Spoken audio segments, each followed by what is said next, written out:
Good evening, everyone. Hello, hello. Welcome. Hello. Hi. Hello. Welcome to our Friday night instructor presentations. If this is your first time joining us for one of these nights, here's how it works. Our visiting instructors take turns giving 10-minute presentations about their work and themselves. It's a really fun night, and we're glad you're here for it. My name is Alyssa. I'm the Fibers Fellow. And first up, we have Natalie Stopka, who's teaching in the Fiber Studio, and she will be introduced by Carl Johnston, Fiber's assistant. I should mention that at 10 minutes, I will say beep, and at 12 minutes, I will say beep, beep, and then I'll run you over. Okay. Hopefully I don't go over 10 minutes on the introduction.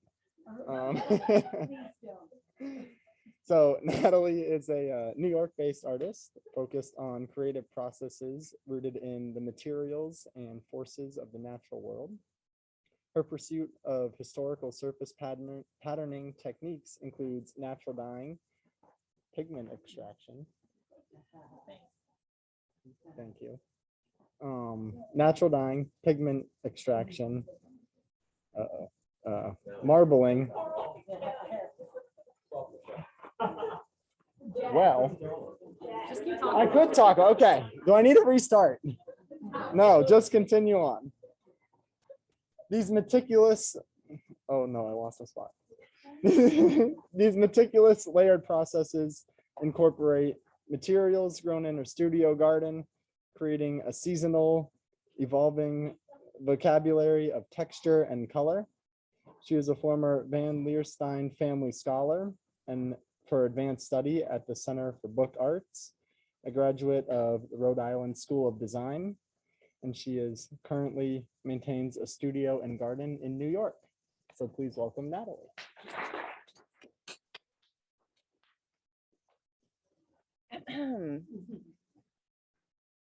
Good evening. So I'm going to start with an image that is not my own. This is from one of my favorite artists, Otto Marcius van Schreek. He's a 17th century Dutch painter. And even though his work doesn't look like mine and we follow different pursuits, I feel a kinship with him because he really was an observer. He was called the snuffler.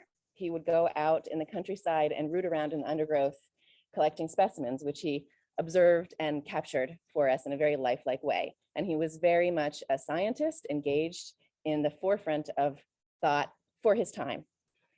So I feel that one of his obsessions in this is a Sotto Bosco painting, which means forest floor.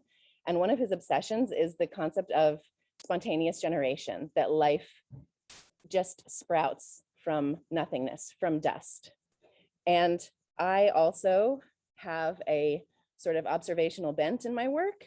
And the concept of spontaneous generation that I pursue is one of ideas that sprout from the close companionship between an artist and their materials. So I focus on natural color. It's one of my obsessions as I snuffle around in the undergrowth. Here's a madder plant and the roots from that plant, some of the dyes that we can extract from those roots. We can transmute those into pigments using medieval European technology. And then we can change those colors into any artist materials that we choose. So my starting point is here. I am based in Yonkers, New York, and 4 years ago, this is what our yard looked like. And now this is my studio garden, and it's still going. So these materials that I start with foster this observation of nature and peering into the potentialities within them. It's really a collaboration with the materials that I can grow. And this might look like compost, but it's, to me, what's called the materia prima, the starting point. So to alchemists, the materia prima is the starting point for the philosopher's stone. To Otto Marcius van Schreek, It was the starting point of spontaneous generation of life forms. And for me, it is this compost, this dirt under my feet, that's the starting point for the color of my artwork. And with my, a little bit of chemical intervention and a little bit of medieval science, I can create lots of colors to use however I see fit. For artists, I feel whatever your craft is, when you can really collaborate and observe your materials, they suggest new paths to you and they open up to you if you work with the grain. And I can create many different colors and they will reveal new truths about those plants, about the chemical world around me. And I can use them to create fancies. So this is marbled paper, a very traditional decorative technique. All of these are handmade paints that I created from natural sources. Here you can see that what was dust and dirt has truly been enlivened. In my artwork, I use a technique. I'm inspired by the Japanese process of marbling that's called suminagashi. And it likewise is one of collaboration and exploration so that we can work with natural forces of wind and vibration and chemistry and illustrate natural truths, fluid dynamics that occur in the world around us, that shape the world around us, and the natural phenomena that we see in natural forms. Fluid dynamics controls the flow of life, the cycles of the seasons, and the lunar calendar. So this is what it looks like in practice. Here I am in my studio. What you do is you float ink on the surface of water, and you allow all of those vibrations, motions, chemical interactions to influence the design and speak through this it's a very malleable medium. And it's one that you always have some intermediary between yourself and the output. So you always have to be in a collaborative frame of mind. You cannot allow your hubris too much into the work, or it will fight back. I think a lot of craftspeople know that place in our work when it fights back. So this is some of my recent work, inspired by the geology that underpins my garden, those minerals that nourish the plants I grow. Those are reflected in the colors, but also in the forms, which look like geologic time frozen to me. I also think a lot about cloudscapes, water vapor, water movement, and my more recent work has to do more with vibrations. This is called soundings. This is what I've been working on more recently. And I feel that whenever we make a mistake, if we just do it once, it's an error. If we repeat it intentionally, it becomes a pattern. And that's how I stumbled into this process of this series. This is one that is my most recent piece, and it uses not only the techniques I've been describing, but the color comes from invasive flag iris roots along the shores of the Hudson River. So that I'm really, again, trying to take something that is not only worthless, that is actually detrimental, and making something beautiful out of it, that transformation of materia prima from dust into gold. Thank you. It's about 20 inches square, maybe more. Thank you, Natalie.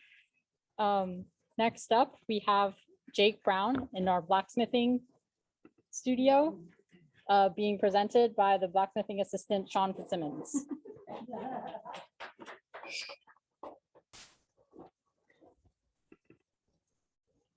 Sorry, I'm doing this.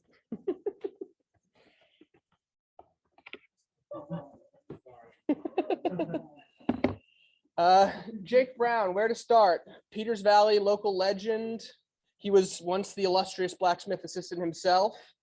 Went on to become the artist fellow, the facilities manager, the studio manager for a while. He's done just about everything you can do here. And he's moved on to the Memphis Metals Museum, where he was the facilities manager there. And now he is the lead blacksmith down there. He originally got his Bachelor in Fine Arts from the School of the Art Institute of Chicago. Just a few things off the top about Jake. If it's broken and he can't fix it, I don't know who you should call. He's a meister of metal. He knows how to make an acetylene cannon, built a hot tub time machine, and he's got the sneakiest hammer I've ever seen. So here he is, Jake Brown.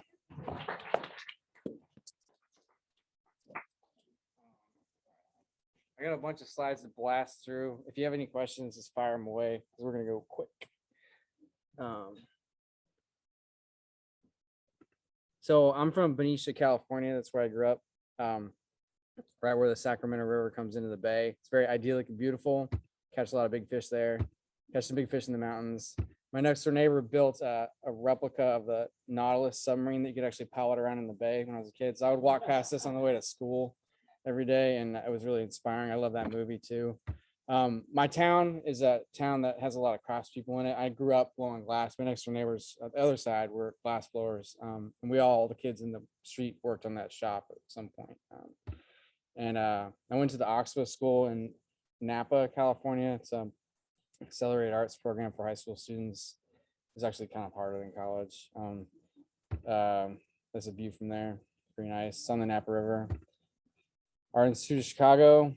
And I studied sculpture, and like creative writing sculpture. From there, I went to the National Ornamental Metal Museum where I did my blacksmithing apprenticeship. Can everybody hear me?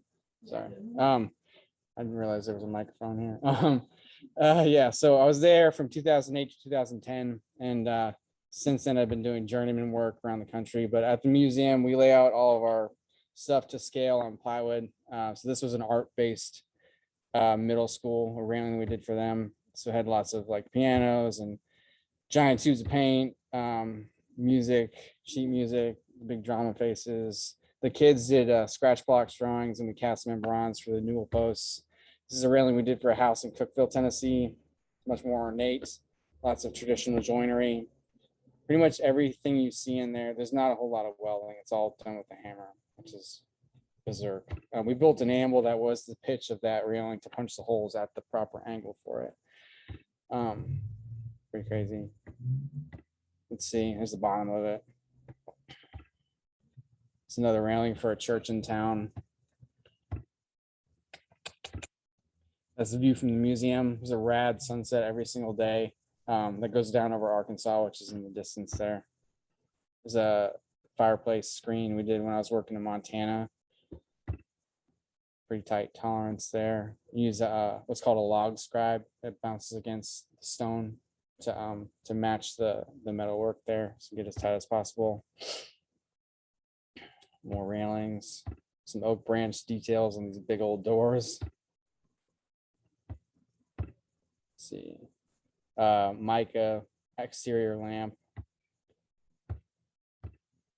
Some more personal work. This is a gin bottle shelf bracket for a buddy of mine's father who passed away. He was a cook. He liked gin martinis, and there's some metal vases that I forged out of pipe.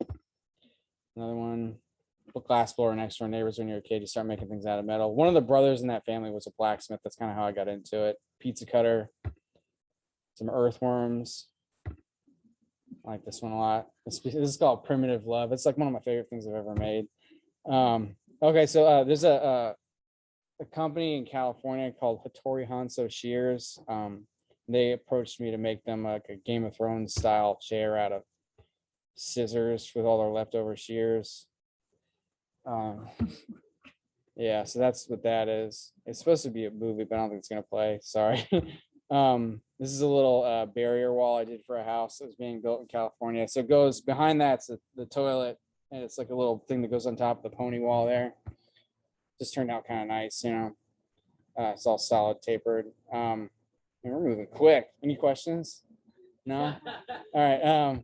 this is one thing I'm really excited about. I started making a teapot. I'm trying to be, one of my goals for this year is to become really, really, really good at enameling ferrous metals. The inside of them and the outside, much like you'd see on like Le Creuset or like Lodge stuff, like really cool colors. And a lot of the knowledge in that is all proprietary information. And I've approached the companies, and there's one guy in Southern Illinois who've been like communicating back and forth about how to do it. He just had a business on his own doing it in his garage.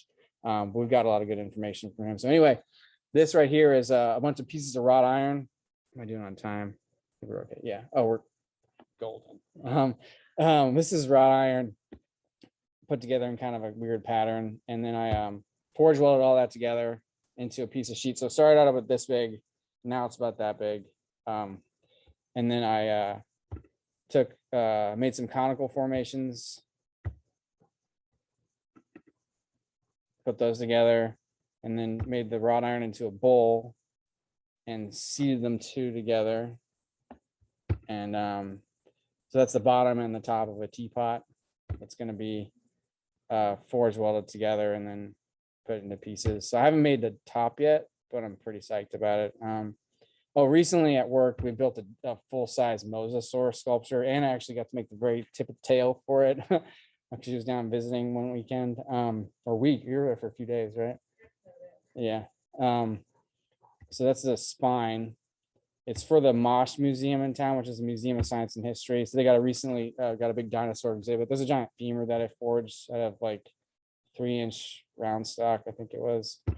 There's the flippers in my foot, so you can see those are the small ones. Sorry, can you see it? That's the jaw. And this is solid aluminum casting. We have a foundry at work, so we cast about 28 pieces, I think it was, for the skull. And this is the scariest thing I've ever had to weld together out of aluminum. So all these different parts balancing off of one point that we bored a hole in the back there, you can see. And there's it laying down, slowly going together. This is the mosasaur. Is it articulated or is it rigid? It's rigid. It doesn't move. Yeah. The exhibit, part of their exhibit has kinetic sculpture. So, and this is swimming between their front gates now at the new museum there. So it's they painted it like macaroni orange. It wasn't really our choice, but you know, things happen. So yeah, so that's that one. No, well, the skull, the skeleton, I'm not sure. Anyway, so that's all my slides. If you want to really learn blacksmithing, you have to travel around a lot. I traveled all over the country and worked in different shops. But I was pretty fortunate to have a really serious, hands-on education in it. I ended up here as an assistant for 2 summers. And really, secretly, I just kind of wanted to come as a vacation from doing journeyman work someplace, but it was great because you get to make art, get a free studio to work in, and learn from different classes that come through, which is fantastic. And then I just sort of ended up here doing a lot of other things. So, but yeah, that's the last thing we did a couple weeks ago. And one thing I'm really excited about, there's a nature conservancy in town that we recently got won the bid to do a project there. It goes through a cypress swamp. There's this elevated pathway, and there's lots of cypress knees, and the trees are real prehistoric looking and beautiful. And we're basically going to forge 2 full-size cypress trees that are going to arch over the pathway. And they picked my design site. So it'll be about a $200,000 project that we're going to do there. And it's going to be a lot of work for the next few months, which is kind of cool. So anyway, thanks for your time. Do you have any questions? No, that's all right. Cool. Yeah, it's been pretty crazy. A lot of weird things happen. Yeah.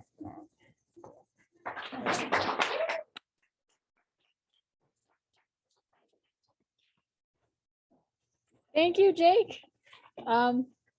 Next up, we welcome Derek Weidman in our woodworking studio, being introduced by the woodworking assistant, Kat Nash. Hey guys, I'm Kat Nash. I'm here to introduce Derek, a full-time sculptor who lives in rural Pennsylvania, close to Philly. He has spent nearly 2 decades exploring the sculptural capabilities of the wood lathe. He is known primarily for innovating and pushing the boundaries of multi-axis wood turning, as expressed in his animal series. Please join me in welcoming the wood turning rule breaker, Derek Weidman. Good evening, everyone. I'm a bird carver's son, and I got interested in wood carving and wood turning sometime around 21. I grew up in little wood carving shows, but I got really interested in trying to make wood art after a brief stint in college as a philosophy major, because I thought that philosophy might be a better, safer fallback than art.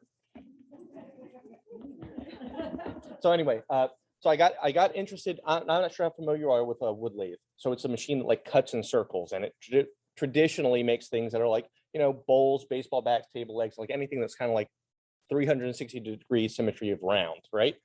But I got interested in trying to. I had just had this idea of well, what if I was a bad carver and a bad turner? And I thought, well, maybe if I combine these two things in some interesting way, I would kind of make them more interesting. So I started doing that. So now, if you were to a discerning eye, if you were to imagine how not the skin of this form, but the anatomy of it, and it's actually built up of these this combination of these circular cuts that a lathe uniquely makes. So this series, I called it the Thought Series, and it's about 5 or 6 axes. It's the first project all the students end up making. And now the carving or the turning was horrible. And when I first started doing these, the field was particularly funny about everything's perfectly sanded, paint was still kind of not so sure about it. God forbid you paint on wood. And definitely not like this. So when these heads kind of came onto the field, they were, immediately kind of people did not like them. But then some people really like them, and that's my wheelhouse is doing the things that other people think that you shouldn't do. So this piece I called Pan. So it's there's a consistency. It's this family of 5 cuts that kind of talk together in a certain way that build up this form, and there's some consistency to them. Obviously, this one's a little bit more rounded, and this one was Gaia. This one was Pan, and then I carved these skins over them to try to make them a little bit more, I don't know, a satisfactory surface. Cool thing about this piece, which is a funny story about it. So I'm an animal just nut, total nut. I volunteered at wildlife rescue. It's just where my heart lies. So now, before I actually started selling I wasn't a full-time artist. I was going to college. I was working at UPS at nights, and I was doing these kind of in the middle. And as I'm driving to this night job, there's this raccoon, a mother raccoon, crossing the street. And I'm just I see the little green eyes. I was coming up on it. And then I see these little smaller green eyes starting to cross the street too. And it's these babies. And these cars are starting to zip past. And so the baby's running on the one side and the mom goes the other. And it's this mess. And I'm just driving up to it. I'm in slow motion thinking about it. And I just turned my car sideways because, that's what you do. I made sure, and sure enough, here I am, just sitting in the middle of the road, and the mom crosses, or the mom did not come back. Babies get over to him, and everything's cool. And that's just me. So this is more just fine, sanded. I don't like doing this kind of work anymore, but at that time I did. So that's holly, which is it became my favorite wood soon after I started doing this. That's one piece, obviously, except for the base, but turned on that same family of axes, and then carved, and then the black parts were burnt, and the white part, because it's holly, was just left as is. I kind of liked how it was almost a visual tension of almost like marble at Roman Greek carving, and then there's almost more work that I like is more culture, First Nations, that kind of stuff, just a little bit more raw and I don't know, full of life. Brigid, Same thing, like just like form animals, my kind of thing. Okay, so I really fell in love with Inuit artwork. And I just feel like there's this consistent visual vocabulary of Inuit artwork. And like, so say if you see like a bear that was carved in the Pacific Northwest, you're like, okay, I know where that came from. Or let's say if there was a seal, you're like, definitely Inuit. But now let's say they carved like a TV. There's this consistent visual language that they have that they can just apply to everything. And I just became fascinated with this idea of like a consistent visual language. And as opposed to making it arbitrary, I thought, well, I have this machine that cuts in this really funky way. Can I apply this as a filter and kind of use the lathe as a camera to photograph the world in this weird way? So I started doing these animals. And this animal series has lasted now for, I don't know, 10, 15 years, something like that. But this was the first one. And you can kind of see that Pacific Northwest vibe in it a little bit. And anytime that I find an influence that is like pushing to the front, I try to figure out where I can get a little bit of more me into it. And I just kept doing it. So this was Mandrill. This was, when I did it, it was in this residency. And so there was a center here and here. And I don't know if you can imagine that, but on the wood, that's like really unstable as that whole head was whipping around.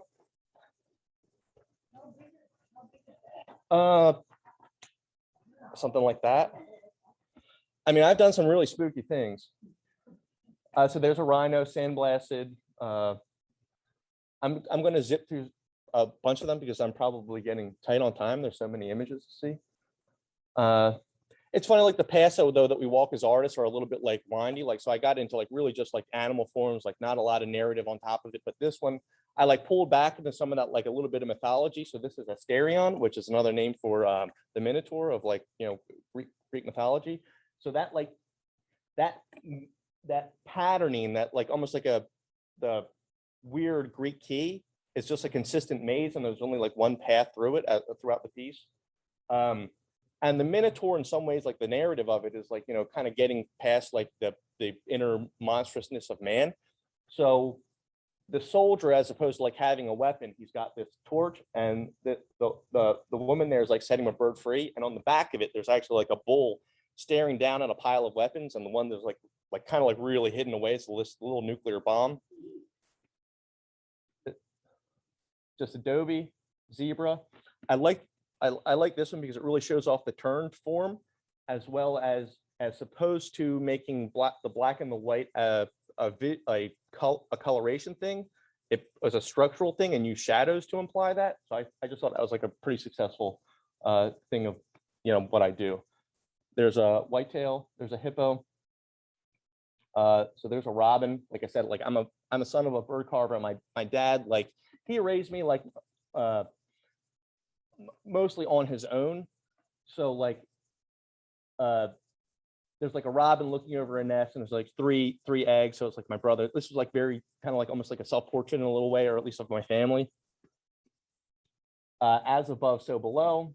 Really not too much multi-axis work, just kind of like I just thought it was like an interesting application of wood turning. Just honeybees. So this is a sage grouse, really awesome, incredible bird. But believe it or not, that's the male version of the bird. But they have these like air sacs that so there's like these little birds that like make all this beautiful noise when they like sing, you know, little songbird, right? And then they have this thing that's like size of a chicken. And the way that it makes noise is like clanking these like coconut air sacs together. It's just the wackiest thing, and they're amazing. Like the second I saw it, I'm like, that would make a cool turning. So Phoenix, there's like this kind of thing. It's called a green man, which is like just a face made of leaves that people carve often. So I thought about what it would look like if it were like more multi-axis turned. There's a bison in snow. Call this one Fetch. So this was cool. Someone asked me what my favorite piece was, and my answer was like all of them. Like it's the filter. It's this language that I've been trying to build. And so like one piece can't tell the story of like what I'm trying to do or been trying to do or what's captivated me. But like obviously doing like a you get to see like instead of like a word, you get to see a sentence or a paragraph or whatever you want to consider that. But like it was a little bit more just to be able to see the more than one.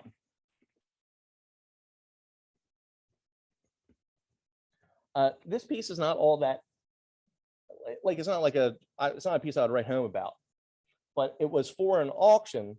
So I mentioned I volunteered at this wildlife rescue. So that was like my beaver bro. This is an old picture. Like I didn't even have a beer then. But like that, like again, that like it's just my heart. It's what I care about. Again, that's so it's like a hands holding like a bird with a broken wing. You can see like the little bandage on the other side. Another one, I donated this piece to this lady has this like farm of animals that would be euthanized, and like she, like certain like she saved some animals that were going to be veal. Gotcha. Yeah, so here's lots of cool pieces. Hold on. So this one, I'll end on this one because this is technically one of the most insane things I ever did. So there's like this thing where people do these, they call them like basket illusions, and they do these turn beads. And this dude said, like, he's like, yeah, like you do crazy work and I do crazy work. And I'm just thinking, I can do your crazy work on top of my crazy work. So all of those little like rows of beads, obviously not the individual ones because those were all like carved in, but the shape of it, those were all multi-axis turned beads on many different planes that were synced up. Just, I mean, really, I mean, I was in the zone like when I shaped that one, I have to say. Yeah, and that's it.